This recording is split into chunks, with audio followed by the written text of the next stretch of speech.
মানুষ যদি দুটো গালি দেয় চুপ করে থাকে, ও তার আমল নামা নিয়ে আল্লাহর সামনে দাঁড়াবে, আর কিয়ামতের মাঠে বহু নেকি ফ্রি ফ্রি পাওয়া যাবে। এটা কি জানেন? অনেক নেকি বিনামূল্যে ফ্রি ফ্রি আসবে আমল নামায়। কেন আসবে বলি হাদিসটা।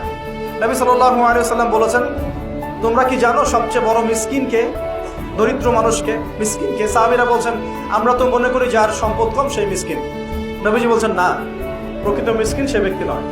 প্রকৃত মিসকিন সে ব্যক্তি যে কিয়ামতের মাঠে উঠবে উহুদ পাহাড়ের সমান নেকি নিয়ে উঠবে।